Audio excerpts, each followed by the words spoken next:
नाज़रीन, ठुल में सियासी समाजी धुरियुनि ते केस दाख़िल करण खिलाफ़ एहतजाजी मुज़ाहिरो कयो वियो आहे। इन हवाले सां वीडियो लिंक ते मौजूद है आवाज़ न्यूज़ जो रिपोर्टर हफ़ीज़ तुमरो। जी हफ़ीज़ जी, ठुल में शहरनि पारां मिठे पानी के लिए कयल एहतजाज बाद पुलिस जो है 150 माण्हुनि ते केस दाख़िल करे छॾियो आहे, जंहिं खिलाफ़ ठुल जा सियासी समाजी तंज़ीम जा अॻवान ऐं सियासी पार्टी सरापा एहतजाज बणियल आहिनि। उन सां ॻाल्हि ॿोल कंदासीं त मिठे पानी के लिए एहतजाज करण ते जेको केस दाख़िल कयो वियो आहे, छा उन जी इंतकामी कार्रवाई आहे? कंहिंजे बि चवण ते जेको आहे उन्हनि एफआईआर दाख़िल कयूं आहिनि 100 खां मथे जेके शहरनि ते।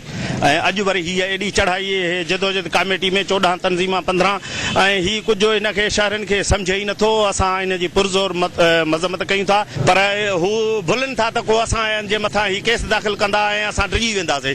असांजे मथां भली 100 केस दाख़िल करे छॾनि, हीअ जदोजहद जारी रहंदी।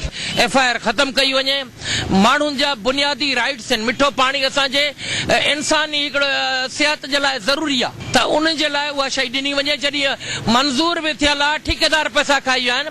मां सोहराब सरकी खे गुज़ारिश कंदुसि, तूं 5 दफ़ा हितां जो एमपी थियो आहीं, त महिरबानी करे ख़ुदा रा तोखे इज़त बख़्शी आहे, तूं ग़रीब माण्हुनि खे मिठे जो पाणी वठी ॾे। मिठे पाणी जी जेका जदोजहद शुरू थी आहे उनखे ख़त्म कराइण जे लाइ सॼो कुझु कयो वियो आहे। असां जदोजहद एक्शन कमेटी जे तरफ़ां उनजी सख़्त लफ़्ज़नि में मज़म्मत कयूं था पिया त फिलफोर ठुल जी जेका मिठे पानी जी स्कीम आहे उनखे मुकमल कयो वञे ऐं नौजवाननि मथां जेके केस दाख़िल कया आहिनि उन्हनि खे फौरन ख़त्म कयो वञे। पाणी असांजो बुनियादी हक़ आहे, उन जे लाइ जेकॾहिं शहरी एहतजाज करनि था त उन्हनि ते एफआईआरूं दाख़िल थियनि था। इहो तव्हां बि सम्झी सघो था, शहरवासी सभु सम्झी सघनि था त कंहिंजे चुर थिया आहिनि।